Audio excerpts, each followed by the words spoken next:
Ti sei mai trovato a quel bivio della vita dove l'unica scelta sensata sembrava sparire, senza avvisi, senza dover spiegazioni a nessuno, semplicemente svanire nel silenzio? Tutti noi abbiamo vissuto quel momento cruciale, quando il caos esterno diventa assordante, quando le aspettative altrui ci soffocano, quando sentiamo che per sopravvivere dobbiamo proteggere quello spazio sacro dentro di noi.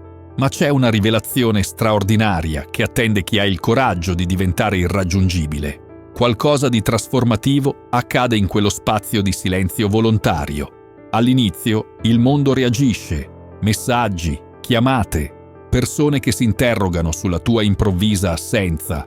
Ti cercheranno nelle vecchie versioni di te che hai già superato. Ma voglio che tu capisca questa verità fondamentale. Non ti sei perso, non sei svanito. Stai attraversando una metamorfosi, ti stai liberando dalle catene delle aspettative altrui per diventare la versione autentica di te stesso. In questo momento di irraggiungibilità, l'universo subisce un riallineamento, come se avessi deciso di fare una pausa nella partita frenetica della vita. Improvvisamente puoi respirare profondamente. La tua voce interiore, a lungo soffocata dal rumore esterno, torna a farsi sentire. Le nebbie si diradano e per la prima volta dopo tanto tempo ritrovi quell'intimità perduta con la tua essenza più vera. Barriere protettive. L'arte di creare spazi sacri per la tua anima. Le barriere personali non sono muri eretti per isolarti dal mondo. Sono perimetri sacri che disegni intorno alla tua esistenza per salvaguardare la tua essenza vitale. La libertà non è l'assenza di impegni, ma la capacità di scegliere ciò che è meglio per te. Epitteto. Senza questi confini invisibili ma potenti, diventi come una foglia alla mercé di ogni vento, disperdendo energia in 1000 direzioni senza uno scopo preciso. Quando impari a tracciare queste linee invisibili, non stai respingendo il mondo, stai semplicemente definendo a quali condizioni permetterai al mondo di entrare nel tuo spazio. Queste barriere proteggono il tuo giardino interiore, ti danno il potere di decidere cosa merita di fiorire dentro di te e cosa invece deve restare fuori. Non è un atto di chiusura, ma di consapevolezza profonda. Quando stabilisci queste barriere protettive, stai facendo una dichiarazione potente. Il mio benessere è sacro, il mio tempo è prezioso, la mia energia è limitata. Non è egoismo, è autorispetto nella sua forma più autentica. Queste barriere ti liberano dall'obbligo di dire sempre sì, dalle aspettative irragionevoli, dai rapporti che ti prosciugano, ti permettono di conservare le tue risorse vitali per ciò che veramente conta nella tua vita. Custodire la tua fiamma interiore. Strategie per preservare la tua vitalità. La tua energia vitale è come una fiamma preziosa che illumina il tuo cammino. Se permetti a tutti di prenderne un pezzo, presto ti ritroverai nell'oscurità. Non è ciò che accade, ma come reagisci che conta. Zenone di Cizio. Proteggere questa fiamma significa imparare l'arte sublime del rifiuto gentile. Significa allontanarsi, senza sensi di colpa, da situazioni e persone che assorbono la tua vitalità, invece di amplificarla.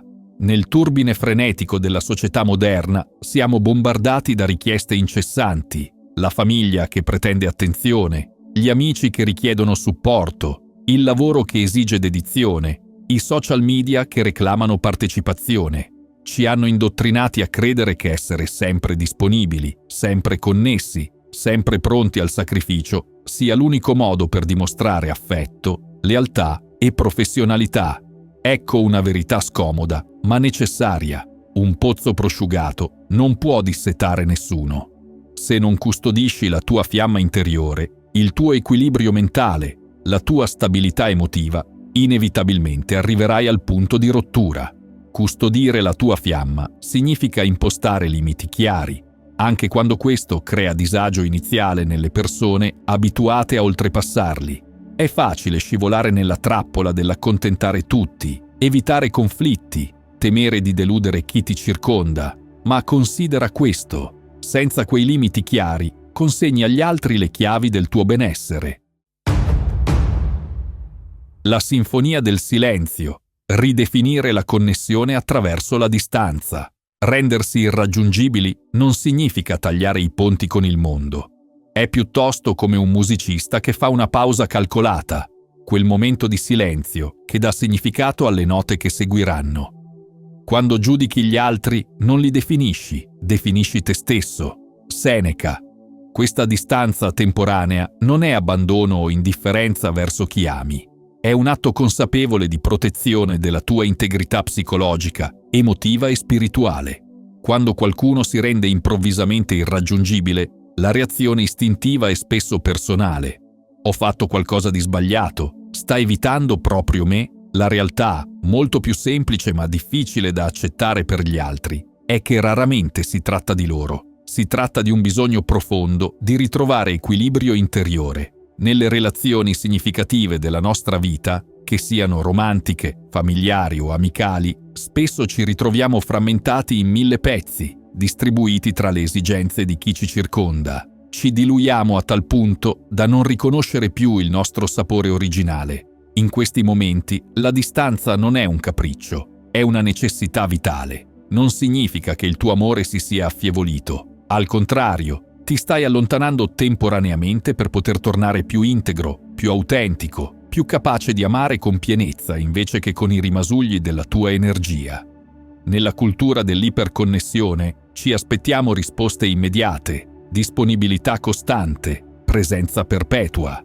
Dimentichiamo che siamo esseri umani con risorse limitate, non macchine programmate per funzionare ininterrottamente. Il riposo, il silenzio e lo spazio per elaborare sono necessità fisiologiche, non lussi opzionali. La medicina della distanza. Come l'allontanarsi guarisce le ferite invisibili. Esiste un malinteso diffuso che vede nell'irraggiungibilità una fuga dai problemi. In realtà, spesso è esattamente l'opposto. La mente che è tranquilla è la mente che può guarire. Marco Aurelio. Quando crei deliberatamente distanza da una situazione complicata o da una relazione turbolenta, non stai evitando il problema, stai creando le condizioni ottimali per risolverlo. Come un medico che si allontana per studiare meglio i sintomi, tu ti allontani per vedere con chiarezza ciò che da troppo vicino appariva confuso. Questo spazio ti permette di distinguere tra reazioni emotive impulsive e risposte ponderate. Ti offre la prospettiva necessaria per separare i fatti dalle interpretazioni, le tue responsabilità da quelle altrui. L'irraggiungibilità è come un balsamo curativo per l'anima sovraccaricata. Ti permette di uscire dalla tempesta emotiva per ritrovare il centro del tuo essere. È in questo centro che risiede la tua forza autentica, la capacità di affrontare le sfide con lucidità invece che con reattività. Nelle relazioni, questa distanza temporanea protegge anche i confini della tua identità. È facile, nella vicinanza costante, dimenticare dove finisci tu e dove iniziano gli altri. Diventiamo permeabili alle aspettative, alle emozioni, persino ai problemi altrui, fino a confonderli con i nostri. La tentazione di compiacere, di essere sempre disponibili, di sacrificarsi continuamente, può portare a un esaurimento emotivo che danneggia non solo te, ma anche la qualità delle tue relazioni. Paradossalmente, la distanza occasionale nutre la connessione autentica più di quanto faccia la presenza costante ma svuotata. Il santuario del silenzio. Come la solitudine amplifica la voce della tua verità. In un'epoca di rumore incessante, abbiamo dimenticato la potenza trasformativa del silenzio. Tra notifiche che lampeggiano, opinioni che bombardano e richieste che non cessano mai, la saggezza del silenzio volontario appare come una reliquia di un'altra era. Cerca dentro. Dentro di te c'è la fonte del bene, che non cesserà mai di sgorgare, se non smetti di scavare. Marco Aurelio. Il silenzio non è semplicemente l'assenza di suono, è la presenza di qualcosa di molto più profondo, lo spazio in cui la tua verità può finalmente farsi sentire, come un lago che, quando l'acqua si calma, rivela chiaramente ciò che giace sul fondo. Nel caos quotidiano, le nostre menti diventano come terreni sovraffollati dove nulla di significativo può mettere radici. Il silenzio ara questo terreno. lo prepara per i semi della trasformazione personale. È in questi momenti di quiete che sentiamo finalmente la nostra voce autentica, che affrontiamo le nostre verità scomode, che iniziamo il viaggio verso chi siamo destinati a diventare. Cercare il silenzio non significa isolarsi dal mondo o recidere i legami sociali. È piuttosto un passo indietro strategico che permette un balzo in avanti più potente. È come l'arciere che tira indietro la freccia per lanciarla più lontano. Nel silenzio ci troviamo faccia a faccia con parti di noi che abbiamo abilmente evitato. Insicurezze profonde, paure irrazionali, desideri scomodi, verità sepolte. Questo incontro, per quanto inizialmente destabilizzante, è il primo passo verso una libertà autentica. Quando siamo costantemente immersi nel rumore esterno, perdiamo la bussola interiore. Ci lasciamo definire da opinioni altrui, aspettative esterne, standard impossibili. Il silenzio taglia questo cordone ombelicale con il consenso esterno e ci riconnette con la nostra bussola interna. L'arte della ricarica. Rifornire il tuo spirito per donare con abbondanza. Diventare temporaneamente irraggiungibili è simile a quanto accade in natura durante i cicli di riposo e rigenerazione.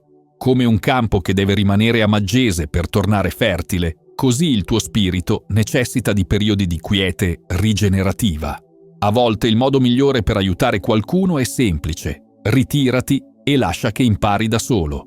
Epitteto. Non si tratta di negligenza verso gli altri, ma di una forma superiore di responsabilità. Riconoscere che la qualità della tua presenza vale infinitamente più della sua costanza.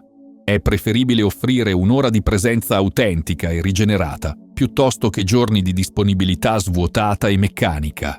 Nella frenesia contemporanea, ignoriamo sistematicamente i segnali d'allarme del nostro sistema corpo-mente, l'insonnia persistente, la stanchezza cronica, l'irritabilità crescente, la difficoltà di concentrazione. Interpretiamo erroneamente questi sintomi come normali effetti collaterali di una vita impegnata, quando in realtà sono grida d'aiuto, il tuo essere che implora una pausa. L'autoconservazione inizia proprio nel riconoscere questi segnali e nell'onorarli prima che si trasformino in crisi. Paradossalmente, nella cultura moderna, chi si preserva viene spesso etichettato come egoista, distaccato o poco collaborativo. Chi ti circonda potrebbe interpretare il tuo bisogno di spazio come un rifiuto personale. La verità difficile da accettare è semplice: meno ti curi, meno puoi aiutare gli altri. Quando lasci che tutti prendano continuamente le tue energie senza mai fermarti a recuperare, non stai aiutando nessuno. Stai solo creando relazioni malsane dove tutti dipendono da te e tu ti svuoti sempre di più. Quando ti prendi cura del tuo benessere, non stai sottraendo agli altri, stai moltiplicando ciò che potrai offrire. Diventi più resiliente, più lucido, più centrato, più capace di offrire soluzioni creative e supporto autentico, perché operi da un luogo di pienezza anziché di mancanza. La potenza dell'autodeterminazione, conquistare la libertà interiore. Prendersi cura di sé non è egoismo. In una società che glorifica il martirio personale e il sacrificio perpetuo, dedicare tempo alle proprie necessità viene spesso confuso con indifferenza verso gli altri o narcisismo. Comandare a se stessi è la forma più grande di comando. Seneca. Ma esiste una differenza fondamentale tra egocentrismo e autocura consapevole. L'egoismo si manifesta quando anteponi sistematicamente i tuoi desideri al benessere altrui, quando prendi senza considerare l'impatto sugli altri, quando accumuli risorse esclusivamente per te stesso. L'autocura autentica opera su un principio completamente diverso. Ti nutri per poter nutrire, ti rafforzi per poter sostenere, ti rigeneri per poter rivitalizzare. È come l'albero che deve prima radicarsi profondamente per poi offrire ombra, frutti e ossigeno. Quando intraprendi il percorso dell'autodeterminazione, stai riconoscendo una verità essenziale.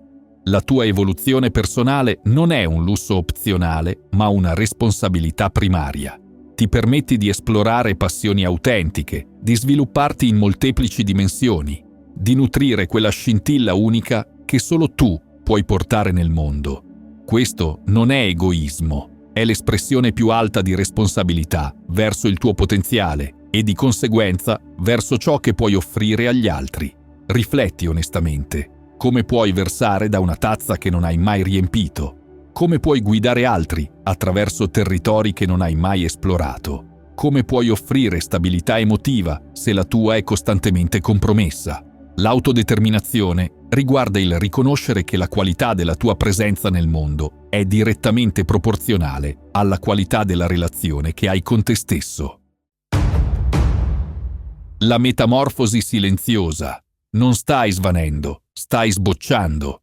Quando scegli deliberatamente l'irraggiungibilità, non stai scomparendo nell'oblio, stai invece partecipando all'antico rituale della metamorfosi, quel processo sacro che richiede oscurità e solitudine per trasformare completamente la forma precedente.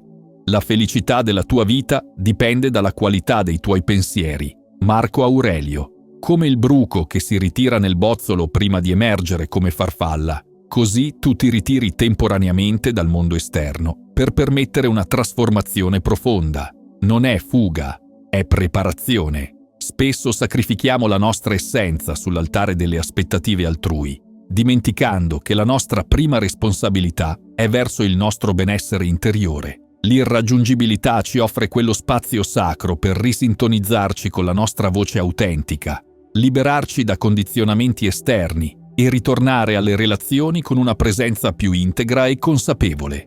La decisione di rendersi temporaneamente irraggiungibili non è abbandono passivo, ma atto coraggioso di autodeterminazione. È una dichiarazione potente che dice: mi importa abbastanza di me stesso e delle mie relazioni da prendermi il tempo necessario per rigenerarmi profondamente. È proprio in questi intervalli di solitudine che riscopriamo risorse interiori dimenticate, chiarezze offuscate dal rumore, forze sopite dall'abitudine. Questo processo nutre non solo te, ma paradossalmente arricchisce anche chi ti circonda. Le relazioni veramente nutrienti prosperano quando entrambe le parti hanno il permesso di oscillare tra connessione e autonomia, tra presenza e distanza, tra dare e ricevere. L'interdipendenza sana riconosce il valore dei confini e rispetta i cicli naturali di avvicinamento e allontanamento. Ricorda sempre, l'irraggiungibilità non è rifiuto del mondo, ma invito a una connessione più profonda con te stesso. È il promemoria che prima di essere un buon partner, amico, genitore o collega, devi essere in pace con la tua essenza. Non temere dunque i periodi di silenzio e distanza. Abbraccia il loro potere trasformativo, la loro capacità di purificare la tua percezione e rafforzare il tuo centro. È proprio da questi intervalli di apparente disconnessione che emergi più integro, più centrato e più capace di connessioni autentiche. Non stai svanendo, stai finalmente permettendo alla tua vera essenza di manifestarsi in tutta la sua pienezza. Se hai trovato valore in questo messaggio, potrebbe interessarti uno di questi 2 video.